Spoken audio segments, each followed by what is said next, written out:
Bom dia, aleluia, a paz do Senhor Jesus a todos os irmãos. Hoje nós vamos para a nossa sexta dispensação, as dispensações, e fala acerca da graça, né? Em outras palavras, o favor imerecido da parte de Deus.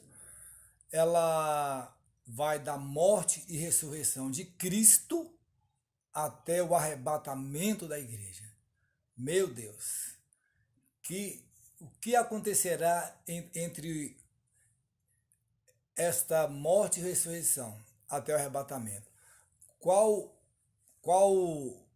o parâmetro que poderemos fazer aqui? A análise desses fatos. Né? Após a morte e ressurreição de Cristo, ele deixa o Espírito Santo para consolar, né? Tem descido do Pentecoste, lá onde no sermão de Pedro 3.000 almas se convertem, depois mais tarde 5. E aí entra Paulo na história, né, que perseguia a igreja do Senhor. E temos nós hoje a igreja do Senhor que aguarda o dia do arrebatamento. Então, o período da dispensação da graça, ela vai da morte e ressurreição de Cristo até o glorioso dia do encontro com o Senhor Jesus, com a sua igreja santa, né? Quero considerar alguns pontos com vocês aqui desse assunto.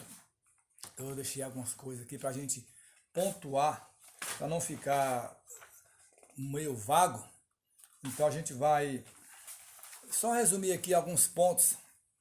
Diz assim: existe, portanto, contraste, né? Há um contraste entre a dispensação da lei e da graça. A graça de Deus, né? A graça de Deus, ela em Cristo encontra os pecadores e os justifica, tá? Então a graça de Deus, ela vai de encontro, né? O que é a graça? A vinda de Jesus, a morte e ressurreição de Jesus, ela vai de encontro à morte do Senhor para salvar os pecadores, né? E justificá-los diante de Deus. Quem nos justifica? Diante do Pai, né? Então, nós vemos aqui para o quê? Para o perdão dos pecados, né? Que é a justificação e a redenção, que está lá em Colossenses. Para este alvo, Jesus Cristo deu sua própria vida, ou seja, para atingir esse objetivo, ele morreu em nosso lugar.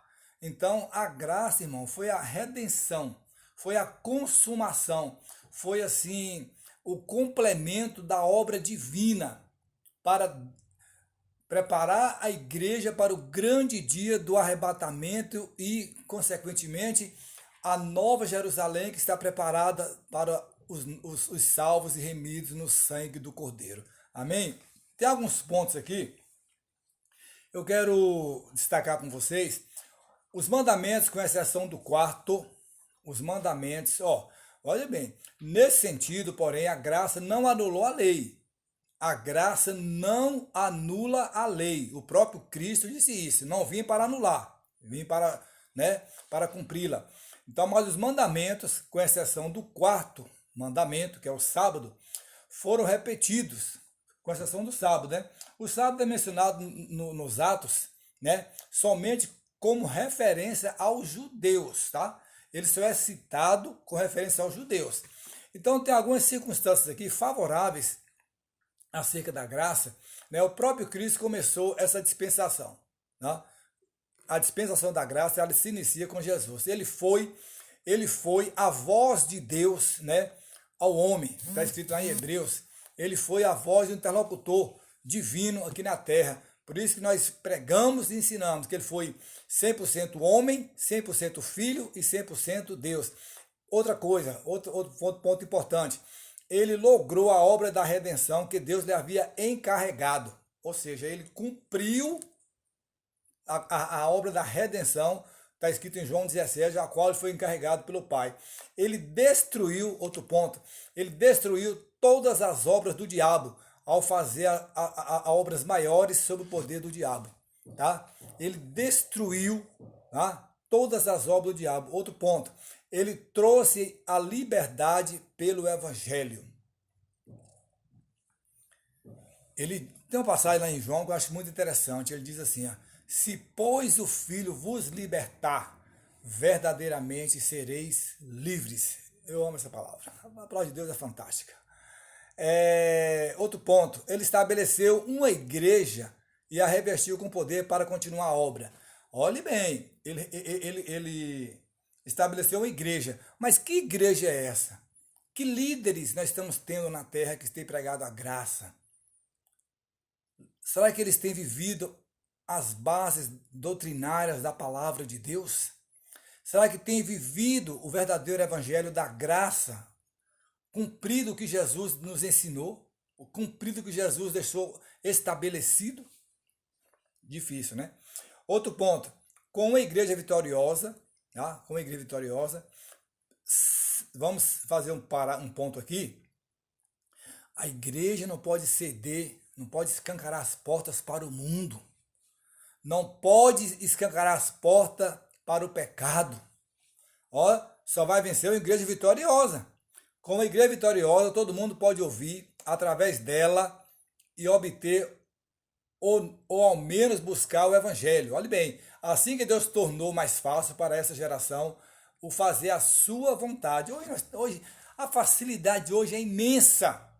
Ninguém proíbe você de buscar a presença do Senhor. Ninguém proíbe você de ir para a casa de Deus. Você tem Bíblia, tem tecnologia, tem livros, tem um aparato. Deus deixou tudo à vontade. Vinde a mim, é a palavra. Por que não vai? Por que tema em ir para os caminhos do Senhor? Né? Assim que Deus tornou mais fácil, né? Porém, o homem, como nas dispensações anteriores, está fracassando. O homem está fracassando em não aproveitar. O homem não tem ideia da facilidade que está agora, né? A gloriosa oportunidade de ser redimido, de ser nascido de novo, né? De ser recriado por Cristo. Porque quando a igreja sair da terra, meu irmão, aí vão sentir falta. Vão querer buscar, e aí vai ser pela dor. Porque a igreja saindo da terra, o Espírito Santo sairá junto com ela, e aí a grande tribulação será instaurada na terra, tá? Porque a igreja não passará pelo período da grande tribulação, ela será arrebatada antes do período ser instalado aqui na terra, antes de ser manifesto o iníquo aqui na terra, como está escrito em Daniel capítulo 8 e 9. Tá? Então, a graça nos proporciona a facilidade, ficar à vontade de seguir a Deus ainda com total liberdade. Então, não perca tempo. Não perca tempo. Não olhe para os defeitos da igreja, do pastor. O homem é falho. Olhe para Jesus. Olhe para aquele que pode te salvar. Olhe para aquele que diz assim, ó, eu vim para que você tenha vida e tenha com abundância. Aleluia. Olhe para ele. Não olhe para o defeito de igreja, não. Você não vai encontrar a igreja perfeita. Não existe igreja perfeita. A igreja perfeita é a Nova Jerusalém. Tá? Então, a prova dessa dispensação é a mesma dispensação da promessa, né? Separação do mundo pecaminoso. Então, a graça é para isso. Então, a graça, finalizando, a graça ela começou lá, com a morte e a ressurreição de Cristo, e vai terminar no dia do arrebatamento da igreja que nós aguardamos. E oxalá que você esteja conosco nesse dia. E que Deus dê a misericórdia de nossas vidas para alcançarmos a coroa que nos está preparada. Amém? Grande abraço. Inscreva, compartilhe, dê um joinha lá nas mensagens, nos ajude a crescer o nosso canal, para a glória do nome de Jesus, que o nome dele seja exaltado através das nossas vidas, compartilhando. Amém?